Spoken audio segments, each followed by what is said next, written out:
Irmãos, glorificando a Deus e abençoando o próximo. Qual foi a última vez que você ministrou algo diferenciado para alguém? Que você saiu das palavras e foi para a ação. Vamos lá, vamos ler ponto a ponto. Eu pedi aos irmãos para ler em casa, já distribuí o texto em casa, ali quando nós avisamos, né? O texto a ser lido. Então nós vamos fazer essa exposição, versículo a versículo, até onde Deus nos permitir. E eu quero que os irmãos fiquem à vontade para participar, ok? Vamos lá, Tiago capítulo 2, a partir do verso 14. Tiago aí coloca o título Fé e sem obra, a fé sem obra é morta. Tiago, nós vamos repetir, é o irmão de Jesus, né? Porque o Tiago, discípulo, nesse tempo aqui, segundo os estudiosos, já teria morrido. Ele foi o primeiro a morrer do colegiado apostólicos, dos discípulos do Senhor Jesus. Como essa carta foi escrita entre 40 e 60 anos pós-Cristo, com certeza Tiago já não estava vivo, já tinha sido alvo pela violência e a perseguição que atingia a igreja naquele momento. Bom, Tiago aqui, meio irmão do Senhor Jesus, ele vai direcionar essa carta diretamente à igreja que está dispersa devido às perseguições, espalhada em todos os campos. Aqueles judeus prosélitos, ou seja, aqueles que se converteram ao cristianismo, e aos gentios que se converteram também ao cristianismo, a palavra do Senhor. Viviam momentos extremamente difíceis de perseguição, e ele está agora direcionando e divulgando ali para aquela igreja como ela deveria se comportar diante da sociedade, em meio às turbulências que eles estariam enfrentando. Também nós já falamos e ministramos que a composição, o grupo de irmãos e irmãs que serviam a igreja naquele momento, posso dizer assim, irmãos, se eu me arrisco, e os irmãos me perdoem por esta afirmação, não era semelhante a nós. Eram pessoas que, na sua maioria absoluta, eram pessoas assalariadas e muitos sem salário. Eram tradicionais diaristas, às vezes escravos, servos, às vezes sem emprego fixo. Era esse o cenário de Tiago para a igreja naquele momento de extrema dificuldade. Por que eu falei que é diferente hoje? Por exemplo, nós temos a percepção dentro da nossa igreja que nós não temos ninguém aqui com extrema necessidade. Acredito que 99,9% da nossa igreja precisa mais de uma visita de apoio, de oração, que é boas obras também, do que de alimento propriamente dito, de qualquer outra ajuda material. Aqui, nesse contexto de Tiago, além dessa visita, era necessário também a prática da fé ligada às boas obras, que era oferecer aquilo que era necessário à igreja, porque a igreja era extremamente carente. Quando nós chegamos diante de uma igreja, de grupo de irmãos, que não nos apresenta essa dificuldade, aí o nosso olhar, primeiro, é para os domésticos da fé, como a Bíblia nos orienta. Segundo, olhar para aqueles que estão à nossa volta e que necessitam. É isso que Tiago está falando para nós, é nesse sentido. Então, quando nós estivermos ministrando, tenha em mente essa realidade da igreja naquele momento, que não deve ser diferente de outras igrejas, como nós estamos aqui acostumados a ver nos relatórios dos nossos missionários, né? Ali na Bolívia, na África, naquela região da Janela 1040, com o pastor Osni e tantos outros missionários que estão por aí. Não é diferente. Há lugares que as pessoas não têm realmente o que comer, e aí a igreja, diante das suas necessidades, diante da sua realidade, precisa socorrer. Não obstante, mencionei países, né? Posso mencionar a região nossa. Nós temos aqui a região 5 de Vila Velha, a Grande Terra Vermelha, que com certeza existem pessoas e irmãos com dificuldades. Nós temos aqui, pertinho de Vila Velha, aqui, o Zumbi dos Palmares, que podemos ver que tem irmãos ali, não é da igreja presbiteriana, mas são irmãos em Cristo, que precisam também ser supridos em suas necessidades. Quando eu falei que a nossa igreja local, eu falei daqui, presencial, mas o corpo de Cristo não é só a igreja presbiteriana da glória, é a igreja de Deus espalhada em todos os cantos da terra. Nós temos a igreja ajuda, o projeto missionário aqui né, do Comipre, no sertão baiano, que lá a igreja dá assistência, e essa igreja é cooperadora disso. É bom que você saiba, seu dízimo, suas ofertas são direcionadas para lá também. Dá assistência no que diz respeito à questão de saúde, dá assistência no que diz respeito ao serviço, a promover fonte e renda para as pessoas, e, diante disso tudo, prega-se a palavra do Senhor. E igrejas lá estão sendo inauguradas, crescendo o Evangelho, mas com esta visão da palavra, da fé, a conjugada com as boas obras. E aí vai, a gente pode espalhar, que só no Brasil nós temos muitas pessoas que necessitam disso. Então vamos lá, irmãos, leia comigo primeiro o versículo 14, por favor. Nós não temos ninguém na transmissão, estamos precisando de voluntário na transmissão, irmãos, por favor.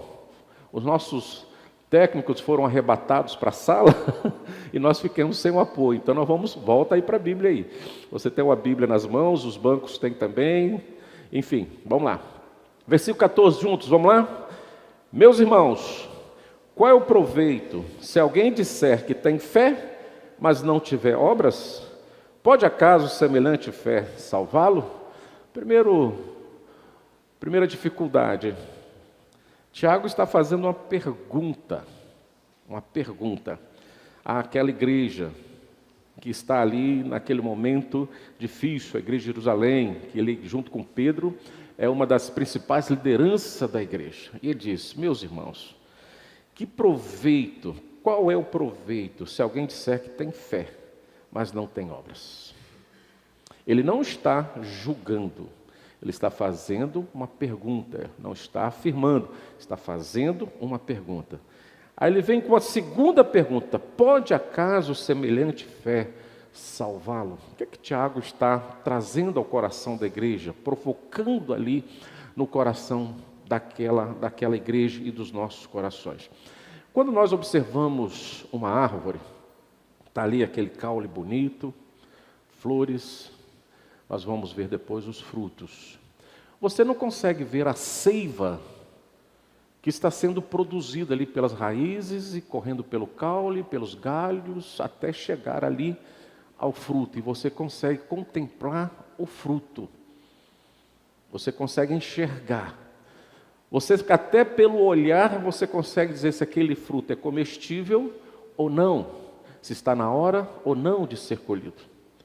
Mas você não consegue enxergar o que a planta, por sua natureza, consegue produzir dentro dela para que aquele resultado final se apresente aos seus olhos, que é o fruto. Pense bem nisso. É isso que Tiago está dizendo, que está perguntando. Mas se não tiver obra, pode acaso semelhante fé salvá-lo? Ou seja, as obras, irmãos, é o fato visível, concreto, da confirmação da nossa fé. Da nossa fé. Ao contrário disso, nós não temos como afirmar se isto não for produzido de forma visível diante dos nossos olhos. Longe de nós o julgamento se você faz ou não faz. Também Tiago não está dizendo assim: tudo que você fizer agora, você vai e coloque lá uma foto, faz um selfie, bota no Instagram, no YouTuber e no Face e divulga. Ele não está dizendo isso. Ele está dizendo que quando você tem fé, algo precisa aparecer, que são as boas obras. E ele continua dizendo: se o irmão, aí ele vai justificar essa pergunta, e ele continua nessa interrogativa: se o irmão ou a irmã estiverem carecidos de roupa, olha como ele coloca a carência da igreja, a particularidade da igreja naquele momento, que não é diferente da particularidade de muitas igrejas de hoje em dia. Se um irmão ou uma irmã, ele tem até o cuidado de especificar os gêneros, né? Hoje é muita dificuldade, a Bíblia está irmão ou irmã, uma pessoa qualquer, estiverem carecidos de roupa e o que mais? Necessitados de alimento cotidiano. Se nós voltarmos ao que o Senhor Jesus diz, lá no Sermão do Monte, ele diz assim: buscai, pois, em primeiro lugar o reino de Deus, e todas essas coisas vos serão o quê? acrescentado. Ele está falando ali de quê? Do alimento e do vestuário. Todas essas coisas. Que o justo não mendigará o pão. Mas em alguns momentos, quando Deus não direciona isso diretamente à pessoa, assim como fez lá com Elias no deserto, providenciou os corvos para alimentá-los na sua necessidade. Mas se os irmãos acompanharam aquela história, chegou o momento que aquele riachinho deixou de existir, Deus permitiu que não tivesse mais água para ele, e Deus o encaminhou para uma... Falhou. Não ouvi ninguém. Depois que ele sai do deserto, para onde Deus mandou ele? Elias? Para uma? Para o céu? Mandou mais um corvo. Para onde? Para uma viúva. Viúva de? Sarepta. Uma viúva. Que não era judia. Não pertencia ao povo de Deus. E ali Deus fala com todas as letras para Elias. Ali ela vai o quê? Te sustentar. Vai te alimentar. Só que Deus manda ele para uma pessoa extremamente pobre também. Qual foi o cenário de Elias naquele momento, quando chega na casa daquela viúva? Quem lembra? Vamos lá, é BD, hein? Ela era rica? Ela tinha fartura em casa? Não. O que ela tinha lá? Aí, uns pouquinhos de farinha, de azeite. Como que ela recebe o profeta? Qual foi as suas palavras? Seja bem-vindo, glória a Deus. Foi assim? Não. Só tem um pouco para mim, para os meus filhos. Depois disso, o que nós vamos fazer? Morrer. Morrer. Aí o profeta fala algo diferente para ela. Primeiro, se a farinha é pouca, primeiro o fubá, o angu é meu, não é isso? Foi essa a palavra de Elias? Gente, eu acho isso fantástico. Fantástico. Deus fala assim, vai para lá, tem uma viúva mais carente do que Elias. E chega lá, Elias fala assim, primeiro eu caminhei muito, estou com fome, prepara para mim, porque depois não vai faltar nada para você. E aquela viúva creu. Boas obras. Boas obras. Creu. E isto aconteceu. Então, quando Tiago diz, se o irmão ou a irmã estiverem carecidos de roupa, necessidade do alimento cotidiano, e qualquer dentre vós, já versículo 16, lhe disser, ide em paz, aquecei-vos, fartai-vos, sem contudo lhe dar o necessário para o corpo, qual é o proveito disso? Ou seja, Tiago está desafiando a igreja, aqueles mais favorecidos, para ter uma visão diferenciada de que a fé precisa ser comprovada com as boas obras. E tem coisa que Deus chama o seu povo, chama você e a mim, para sermos parceiros, assim como chamou Elias. A um certo momento eu te sustentei, agora a viúva vai te sustentar. E no segundo momento você, como homem de Deus, vai prover pela fé à viúva tudo que é necessário para que ela vivesse. Porque Elias podia dizer assim para ela, não, vem cá, faz para mim primeiro, e depois fique em paz, descanse. Descansa, calma, para quê? Deus tem controle de tudo, Deus sabe o porquê. Que é muitas vezes o que a gente faz, o que o Tiago está falando para a igreja. E que muitas vezes nós falamos. Você toma conhecimento, sabe da realidade daquele irmão, daquela irmã, daquela pessoa, e você fica só nas palavras. Confie em Deus, ora, tenha fé, tudo vai ser resolvido. O tempo de Deus não tarda, mas não falha. Eu penso diferente, Deus nunca tardou e nunca falhou. Tem gente que fala, Deus tarda. Deus não tarda, irmãos. Deus não tarda, escuta isso. Essas palavras evasivas é que muitas vezes nós temos. Talvez, se os irmãos me permitiram uma forçação aqui na teologia, é como se nós estivéssemos como Pilato. Você sabe o que tem que fazer, mas você não faz. E você tem um gesto, lava as mãos. Não vejo problema em Jesus, mas vocês aqui julguem. Eu lavo minhas mãos. Você sabe a necessidade do próximo, e você fica com o exercício de fala. do discurso bonito, politicamente coperto, ou politicamente, espiritualmente correto, mas a prática não existe. É isso que Tiago está falando. Isso lembra alguma coisa para nós? Isso desperta alguma coisa em nós hoje? Será que nós estamos vivendo num mundo tão bom para todos que ninguém chega até nós com as suas necessidades e muitas vezes você tem a condição de fazer e pode fazer e não faz, mas tem um bom discurso para resolver o problema da pessoa?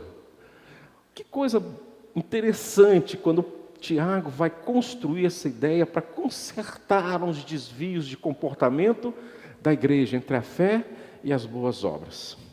Então ele diz: e qualquer dentre vós que vos disser, ide em paz, aquecei-vos, ou seja, e fartai-vos, sem contudo lhe dar o necessário para o corpo, qual é o proveito disso?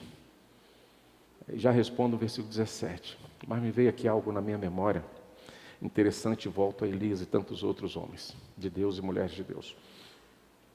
Quando Elias, que chegou sem nenhum alimento ali do supermercado da época, e quando tomou conhecimento da situação da viúva de Serepta, e a Bíblia diz, Tiago vai dizer isso lá na frente, que Elias era homem o quê? Semelhante a nós, não é isso? E que orou com instância, o que aconteceu? Parou de chover por 3 anos e 6 meses, depois orou de novo e voltou a chover. Eu me preocupo quando a Bíblia diz assim, Elias era homem semelhante a nós. Ele chega lá e fala assim, faz primeiro o bolo para mim. Eu não tenho compra, não tenho supermercado, não tenho dinheiro, não tenho nada. Ele tem fé e tem um desejo a saber que ele está ali em nome de Deus, sabendo que ele não podia prover nada, porque a seca era grande, a dificuldade era grande, ele não tinha como levar, ele exercita a fé. Então veja bem, se você chegar numa situação, penso eu, que você também é um necessitado, está vivendo as mesmas situações, mas de alguma forma Deus te agraciou, que alguém agraciou você com um pedacinho de pão e com uma roupa, veio saciar a sua necessidade ali. Mas se você é uma mulher e um homem de Deus, além dessas palavras, vai-te em paz, aquieta, Deus é contigo, você vai ser desafiado a exercitar o milagre. Não vai faltar nada para você, eu digo. E isso precisa acontecer. Mas caso nós não estamos tão assim, diante de requerer de Deus o milagre para o próximo, Deus já fez o milagre através da sua vida, pelo que Ele tem te dado para servir o próximo. Porque Deus nos chama a este ministério de servir o próximo, assim como Ele nos serviu. Quando eu olho para Jesus, Jesus é tão assim preocupado e detalhista nas questões dos ensinamentos e da prática, que eu lembro uma passagem muito especial de Jesus, e Tiago aqui é irmão de Jesus, meio irmão de Jesus, que quando eles tinham que pagar o imposto, aí ele mandou Pedro ir lá pescar. Jesus não tinha nada, lembra disso? E ele tinha que pescar. Falou, Pedro, nós temos que pagar o imposto? Sim, tudo bem, discutiu ali, temos obrigação de pagar. Você tem dinheiro aí, Pedro? Não. Judas com certeza não tem nada na sacolinha lá. Nós estamos zerados. Certo, mas nós temos que pagar, dá a César o que é de César, não é isso, Pedro? Jesus, por mim eu dava um calote em César, mas se o senhor está mandando, mas como nós vamos pagar? Aí Jesus fala assim, olha o que é a percepção da delicadeza da necessidade. Pedro, vai lá e pesca. E o primeiro peixe que você pegar, abre a boquinha dele, o que tinha lá dentro, irmãos? Tinha um dinheirinho lá, tinha? Aí Jesus falou assim, paga o meu imposto e o seu que se dane. O que Jesus fez? Paga o meu e o seu. Olha aí a boas obras. Eu sabia que Pedro não tinha nada.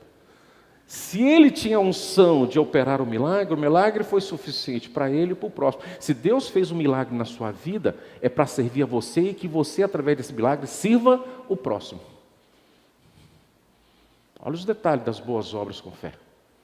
E está muito, muito além de você achar que boas obras é apenas um gesto de você dar uma roupa ou uma cesta básica. É muito mais do que isso. É você servir o próximo. Oferecer, nós vamos ver isso, né? Ao versículo 17, como ele responde, leia comigo, igreja. Assim também a fé, se não tiver obras, por si só o quê? É morta, não serve de nada. Então não vem com esse negócio de falar assim, Deus te abençoe, paz do Senhor, vai com Deus, Deus vai te abençoar, Deus vai fazer aquilo. E você chega em casa, tem aquela comida que sobra e você ainda joga para fora no lixo ou dá para os cachorros. Dá para os cachorros. Mas você não fez um PF, um Armitex, e saiu da sua casa, aqui ó, está para você. Esse negócio de dizer, vai em paz, que Deus te abençoe, irmãos, isso aí é um argumento daqueles que não querem servir, como Jesus nos ensinou e como o Tiago está querendo que a igreja coloque em prática. Fé e obras precisam caminhar juntos. Versículo 18, nós vamos entrar numa nova forma de Tiago dar ali uma orientação. Ele vai usar aí o que os gregos chamavam de diatribé. Diatribé, já explico. Questões assim, objetivos que são postas, não opostas, mas são postas, colocadas na boca de um crítico imaginário. Se você ler as cartas de Romanos, você vai ver que o professor, o PhD, em praticar o que nós chamamos aqui de diatribé, que é criar um personagem imaginário, e esse personagem ser crítico, Paulo é o PhD, lê a carta lá de Romanos. E aqui Tiago vai usar a mesma forma, a partir do verso 18, para ampliar a visão da igreja. E ele começa dizendo assim, mas alguém dirá, aí que está essa forma de criar um personagem ali imaginário. Paulo usa muito isso, já falamos. E ele vai dizer assim, mas quem dirá? Esse mas quem dirá, nada mais, nada menos, é o próprio Tiago. Só que ele usa um personagem imaginário, mas alguém dirá. Aí talvez você vai imaginar, quem é este alguém? Este alguém é o próprio Tiago. Assim Paulo também vai dizer lá em Romanos, você vai observar isso várias vezes. E é o próprio Paulo dizendo. E ele diz assim, tu tens fé, e eu tenho obras. Tiago está dizendo. E desafia, mostra-me tua fé sem as obras. E agora o desafio. E eu, Tiago está dizendo, né, com as obras te mostrarei a minha fé. Alguém dirá. Que desafio lógico, que desafio verdadeiro. Dentro de uma humildade, não de uma vaidade, alguém dirá desta forma: mostra a sua fé sem obras, que eu lhe mostrarei as minhas obras com a fé, ou minha fé com as obras. Eu te mostrarei. Eu desafio você a fazer isso comigo. Porque, irmãos, o que é mais fácil nós dizermos assim, eu amo a Deus, e a Bíblia diz isso, eu amo a Deus, mas Deus eu não consigo ver. Você consegue ver Deus? Eu não consigo. Nós sentimos isso, temos certeza da sua existência. Mas muitas vezes nós, dentro de um abstrato, falamos, eu amo a Deus. O que é mais fácil para nós dizer assim, eu amo a Deus que não vejo, e dizer para uma pessoa que está do seu lado, eu te amo, com a mesma intensidade e verdade. Quais seriam as duas colocações percebidas e aceitável? Por exemplo, eu amo a Deus, talvez seja a forma mais fácil de exercer a minha fé e publicamente dizer, eu amo a Deus, porque você não sabe como é o meu amor para com Deus. Deus sabe, mas você não. Isso não é visível aos seus olhos. Mas quando você diz para alguém assim, que está do seu lado, diz assim, eu te amo. No mínimo, essa pessoa que você falou, eu te amo, ele sabe como que você a trata todos os dias. É a forma concreta, visível, de testemunhar a sua fé para com o próximo. E que muitas vezes nos falta o quê? Coragem para dizer, eu te amo. Porque você tem a fé de palavras, mas não tem a fé da prática, do fruto visível, conhecido. diante das pessoas. Eu gosto muito, irmãos, quando nós somos desafiados a orar, e muitas vezes nós não chegamos, mais à frente Tiago vai mencionar isso sobre os demônios que creem e tremem, mas muitas vezes nós não chegamos diante de Deus com o verdadeiro temor que nos faz tremer diante dele. O diabo tem tanto temor ao Senhor, e conhece tanto o Senhor, e sabe o que está reservado para ele, que quando ele chega diante de Deus, ele teme, e esse temor te leva a tremer diante da justiça de Deus. E muitas vezes quando nós chegamos diante do Senhor e falamos assim, tu sabes que o teu servo é fiel. A gente fala isso muitas vezes sem temor e sem tremer. O diabo treme, porque já sabe do seu juízo, do seu julgamento. Olha lá a história do gadareno. Jesus, por que chegaste agora para nos atormentar? Ainda não chegou a nossa hora. Ainda não chegou a hora de nós sofrermos o que temos que sofrer. O diabo e os demônios sabem que para eles não tem mais salvação, é condenação.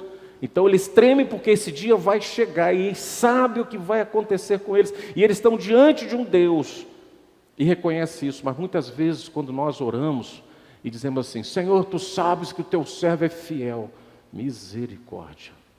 Você já parou para pensar nessas palavras?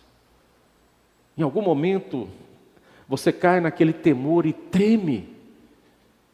Se aquelas palavras estão sendo verdadeiras, porque Deus conhece o profundo e a verdade do seu coração. A Bíblia diz que Ele conhece o seu levantar e o seu deitar. A Bíblia diz que a palavra ainda não chegou à sua boca e Ele sabe qual que você vai dizer. Ele tem um conhecimento da sua rotina plena. Então, quando você chegar diante de Deus, pelo menos você chega com temor. E cuidado com o que você vai falar com Deus. Cuidado. E trema, se caso você ainda não está vivenciando uma vida de acordo com a vontade do Senhor. Então, Tiago diz assim, crês tu, porque são as obras, versículo 18, né? E eu com as obras te mostrarei a minha fé. Então a fé vai ali mostrar para as pessoas o exercício da fé de Tiago e da igreja. A fé, o exercício das boas obras. Olha o versículo 17. Assim também é a fé. Se não tiver obras, por si só o quê? Esta fé é morta. É morta. Irmãos, o que adianta um corpo, que ele vai falar aqui, sem o Espírito? Nada. O que adianta uma fé que você fala muito, mas não pratica o que fala? Não vive o que fala. Essas coisas têm que ser colocadas na balança quando nós estivermos diante de Deus. Porque há os mandamentos, há as ordenanças. Se há mandamento, se há ordenança, se há ensinamento, é para que nós venhamos o quê?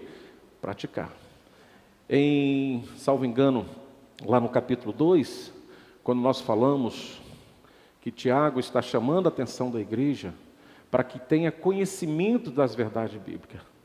E no pensamento, judeu, rabínico, quando você está diante de um ensinamento que você tem interesse em ouvir e aprender, você só ouve e aprende com o objetivo para ensinar, para praticar. Senão, qual o interesse que nós temos de ouvir e aprender se não temos a vontade de praticar? O conhecimento não nos leva à salvação, mas a prática desse conhecimento ratifica o que o Senhor Jesus fez na cruz por mim e por você. Uma grande obra, que foi testemunhada de forma visível pelos discípulos.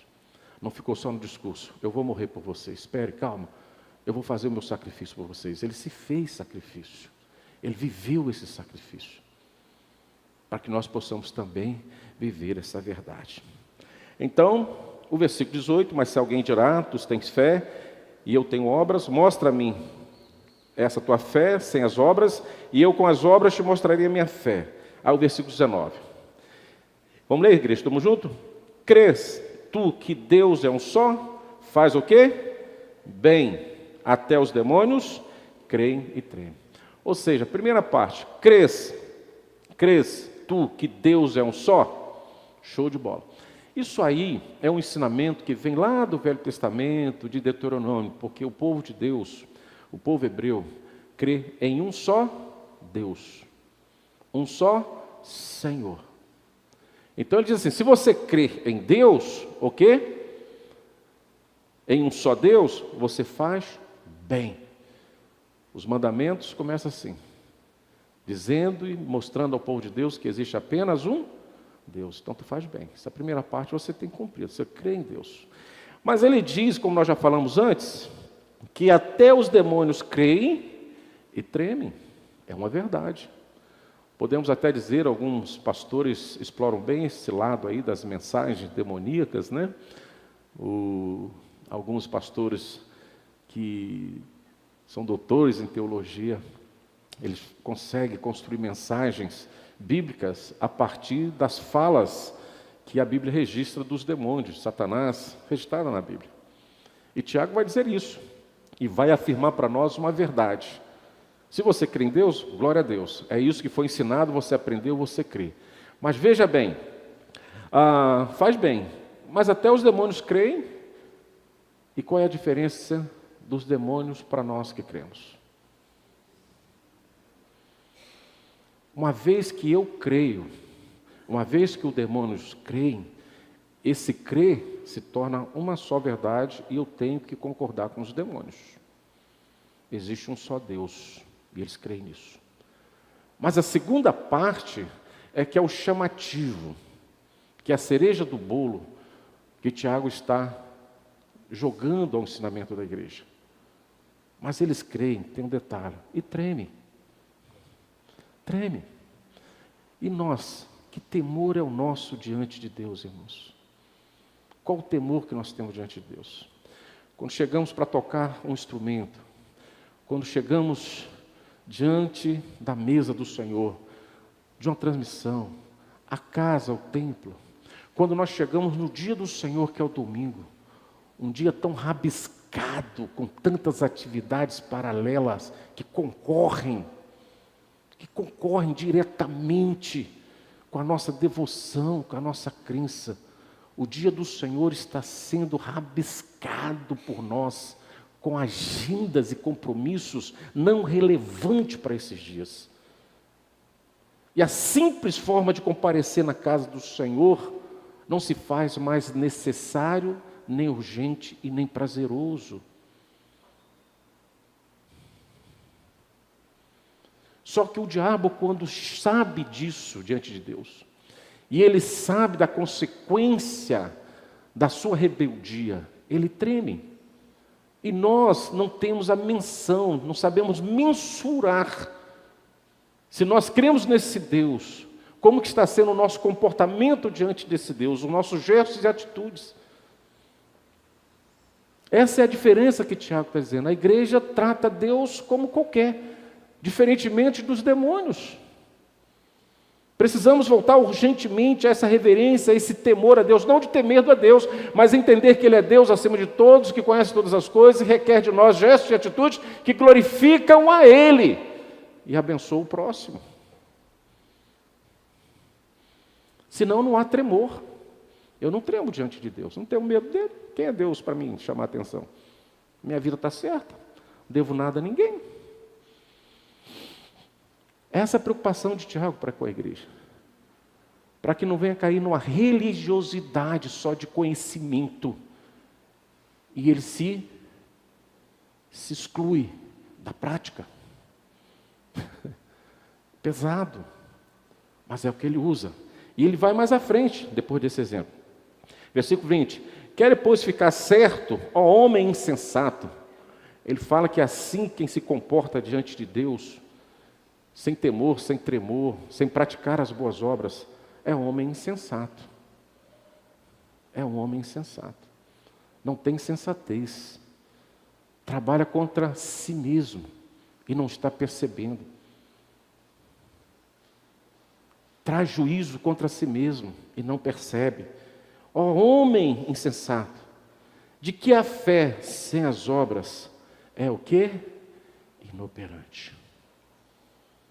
Quando Elias chega para a viúva da Sarepta e fala assim, olha, não vai faltar alimento para você. Ali é feito um gesto de boas obras e uma fé operante, que faz diferença. E uma vez que você vai ao encontro do próximo nas suas necessidades, você vai como carta viva de Deus, como Paulo escreve aos Coríntios, ali abençoando, sabendo que Deus não irá falhar contigo. Por isso que você exercita a fé. Você é um milagre que Deus realizou para que você faça e opere milagres na vida dos outros. Eu sempre friso algo interessante quando Deus te envia a um ministério, para que neste ministério, em algum momento, você precisa realizar as boas obras. Às vezes as pessoas trazem assim uma exclamação muito interessante em direção dessas pessoas. 2 frases que você já deve ouvir. O pessoal da capelania ouve isso quase todos os dias, quando estão diante do hospital. Primeira coisa, a pessoa que está lá, carente das boas obras, e de alguém de Deus que chega ali para abençoar e diz assim, você é um anjo de Deus.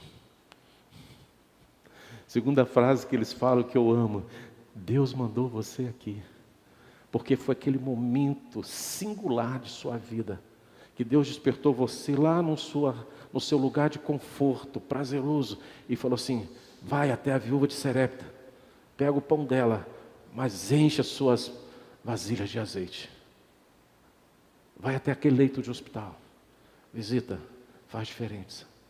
Vai à casa daquele irmão, daquela irmã, visita, faz diferença. Leva já no seu bornar. Quem lembra do bornar aí? Quem é da minha idade aí? Quem lembra do bornar? É? Você, menina, você é muito nova, Maria. Eita, o bornar. Quem não sabe o que é o bornar, irmãos? É a sua... É o que, Célia? É a sua bolsa. Você pode comprar os bolsos de tudo quanto é jeito, até ecologicamente correto. Já leva o mantimento ali, já leva a roupa. Aí você diz assim, eu estou aqui para te abençoar em nome de Jesus. E se você crê nesse Jesus, algo novo vai acontecer na sua vida vai ser restaurada, vai mudar com fé. E você fala, está aqui o seu pão para hoje, a sua roupa para hoje. E que Deus te abençoe, deixa a bênção do Senhor e segue. Existe um pastor, muito tempo que eu não converso com ele, não sei nem por onde ele anda. Mas ele marcou muito com testemunho. Ele era skatista, e quando ele começou a caminhada foi muito criticado, falaram muito mal dele, dificultaram muito a entrada dele no ministério, porque ele tinha esse comportamento meio, como é que eu vou falar assim, ligado à juventude. Skate naquela época então, quem tinha um skate, o que fazia? Fumava maconha, e quando ele se converteu ninguém acreditava, e queria mais o quê? Ser pastor. Aí ele disse uma coisa interessante num dia, que ele estava em casa, inquieto, e as coisas incomodando, e Deus falando assim, vai na casa de fulano, você precisa ir lá. E ele relutando com aquilo, até que ele falou assim, Deus, eu vou. E chegou lá, entrou na casa, tinha um beco, e esse beco dava para a janela. E quando ele chegou na janela, olhou, a pessoa já estava amarrando uma corda, subindo no banquinho, botando no pescoço para o suicídio. E ele gritou, pare isso em nome de Jesus. Correu lá, tirou, pregou, satisfez as suas necessidades, porque Deus incomodou. Eu aprendi na minha vida ministerial, antes mesmo da capelania hospitalar, a gente já fazia capelania.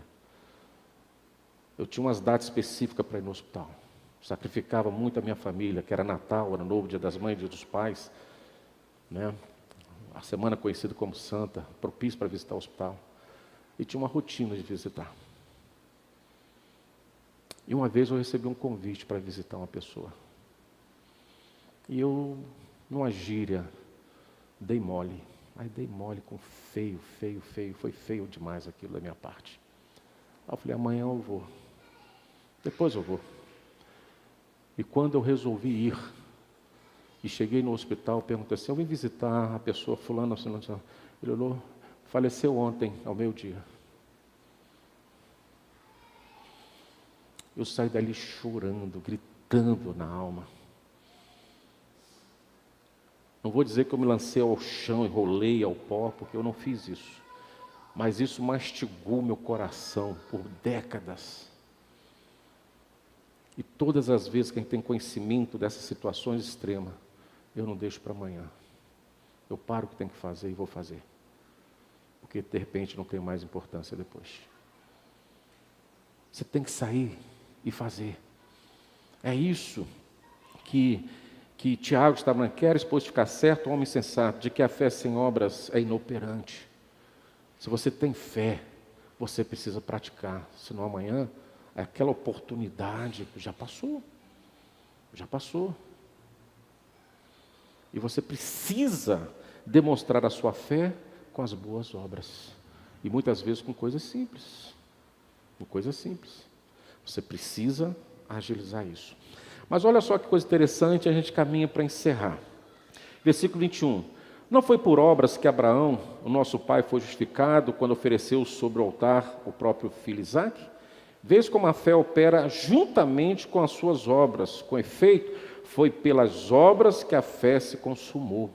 Agora, olha o outro exemplo. E se cumpriu a escritura, o qual diz: ora, Abraão creu em Deus, e isso lhe foi imputado para a justiça, e foi chamado amigo de Deus. Agora, olha só que coisa. Verificais que uma pessoa justificada por obras, é para justificar por obras e não por fé somente. Agora, olha só. De igual modo, não foi também justificada por obra a meretriz Raabe, quando acolheu os emissários e os fez partir por outro caminho? Dois personagens bíblicos, Abraão e Raabe. Quem foi Abraão? O pai da fé, amigo de Deus. Aquele que ouviu a voz de Deus, sai do meio da sua parentela, recebeu as promessas e foi. Uma referência maior para os judeus. Pai Abraão. Para Abraão, a regra foi a fé se concretizou com a prática das boas obras. Que foi as boas obras? Chegou uma hora da sua caminhada, Deus fala assim: ofereça o seu filho para mim. Ofereça o que você tem de melhor para mim. E Abraão não recusou. Pegou os seus servos, a madeira, subiu ao monte, preparou o altar, colocou as madeiras, e na hora de sacrificar Isaque, ele ouve a voz dos céus: não faça nada com o teu filho. Obras. Culto a Deus. A seriedade de devolver a Cristo e sacrificar algo que é muito importante para você, e você sacrifica em prol do nome de Deus, da glória de Deus, para que o próximo seja alcançado com bênçãos. Qual foi a última vez que você sacrificou algo prazeroso que você tem nas mãos e que Deus falou assim: vai e ofereça a mim em sacrifício vivo e santo, para com esta realidade, para com este propósito, e assim você fez. Olha que a regra para o pai Abraão é a mesma, e eu provo quando o Tiago traz Raabe. Quem era Abraão? O amigo de Deus, pai da fé, referência de fé, uma referência alta dentro do povo judeu. Quem é Raabe?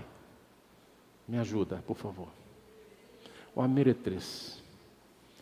Diz o estudioso que ela comandava ali uma casa, de prostituição. Ela era dona da casa, naquela época. Tanto que os espias vai procurar proteção numa casa que estava aberta e que eles poderiam entrar tranquilamente. Eles vão para ali, porque estavam sendo perseguidos, foram descobertos, e chegou isso ao exército e entra ali. Só que tem um detalhe. Raabe podia receber aqueles homens e sacrificá-los, entregá-los, ou se omitir. Ela não faz isso. Quando ela começa a ouvir a história do povo de Deus, os seus feitos poderosos, ela se converte. Ela não se converteu quando os espias chegaram, ela se converteu através da história. O Jordão parou as águas, o povo atravessou. Olha, 40 anos no deserto, é o que Deus fez. Ela já conhecia a história. Quando chegou ali os espias do povo de Israel, ela já estava convertida. E como ela poderia dar prova de sua conversão, da sua fé, irmãos? que ela faz? Ela arrisca a sua própria vida para proteger a vida dos espias do povo de Deus. Isso é boas obras. Isso é referência de fé com obras. Vai por este caminho, vai por outro caminho. Escondeu eles ali.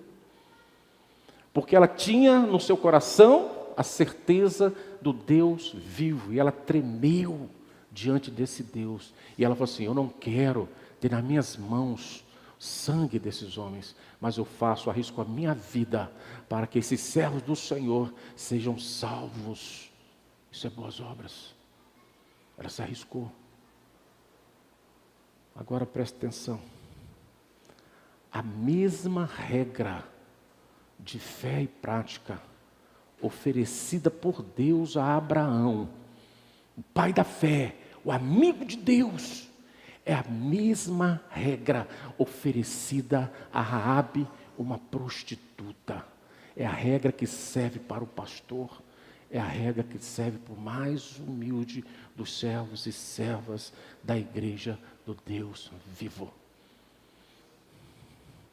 Não há diferença nessa prática.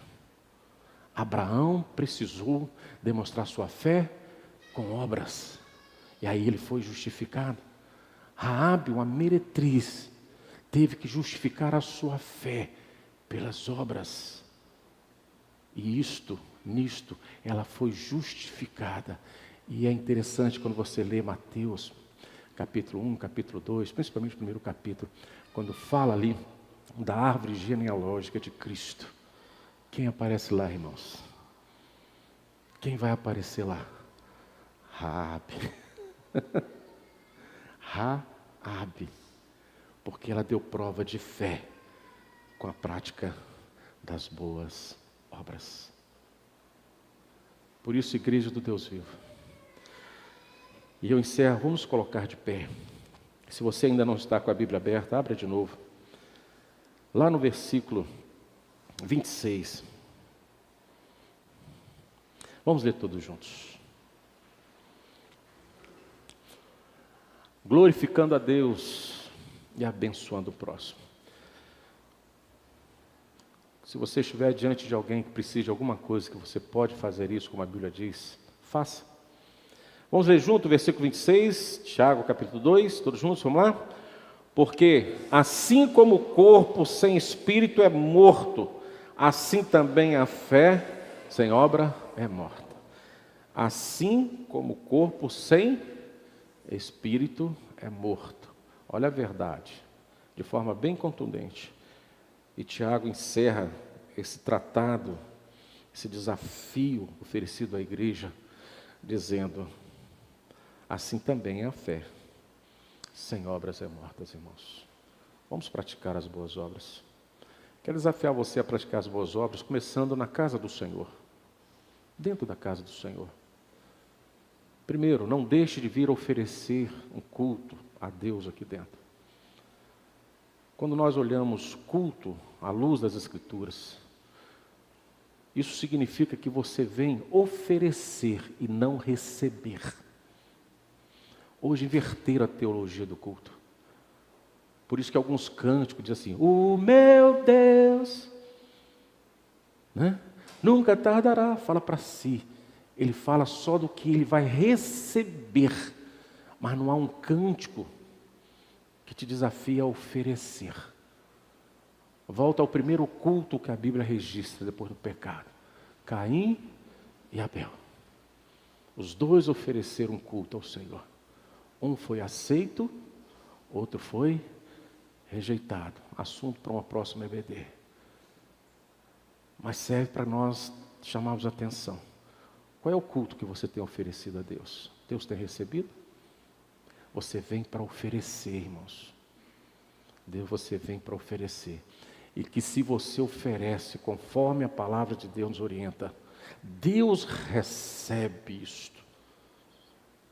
E conforme Ele é justo, Ele há de nos alcançar com toda a sorte de bênção necessária para a nossa existência. Culto é oferecer. Comece com as boas obras dentro da igreja. Chegue na igreja, chega mais cedo. Converse com todos os irmãos, não com um. Converse com os visitantes. Fale das coisas boas da casa do Senhor. Fale daquilo que é diferenciado na casa do Senhor. Seja um discípulo e faça dele um discipulado. Seja um missionário e faça dessa pessoa um campo missionário. Faça boas obras. Segundo, você tem dom e talento. Aonde você está jogando esse dom e talento? Talvez você tenha usado ele para muitas coisas pessoais, mas você não consegue usar esse dom e talento na casa de Deus. Quantas pessoas sabem usar isso aqui, tecnologia? Eu não sei. Sou muito limitado. Mas tem gente que sabe desmontar e montar. Mas não tem um tempo na terça-feira para vir ajudar. Na quarta-feira para vir ajudar. Olha aqui, está vazio. Né?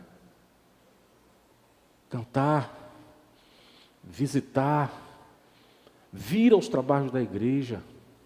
Boas obras. Abraão foi prestar um culto no alto do monte para oferecer o seu filho em sacrifício. Culto ao Senhor. Ele foi oferecer, ele não foi receber. Chegue aqui e ofereça o que você há de melhor para Deus. Porque ao sair daqui, Deus vai te oferecer, vai te dar o que Ele tem de melhor para você. A igreja, irmãos, como corpo de Cristo, não a minha igreja, eu não tenho igreja. Eu faço parte de uma igreja. Eu faço parte de um corpo, eu não tenho um corpo, eu faço parte de um corpo. Precisa de cada um dos membros, em perfeita sintonia, em perfeita dedicação, em amor, para que ela caminhe conforme a vontade do Senhor em todo o tempo. A regra de Abraão, para que Abraão fosse justificado, foi a mesma regra para Raabe, para que ela fosse justificada. É a mesma regra que hoje cabe para você e para mim. Vamos fazer as boas obras e que essas obras revelem o tamanho da nossa fé. Em nome de Jesus. Amém?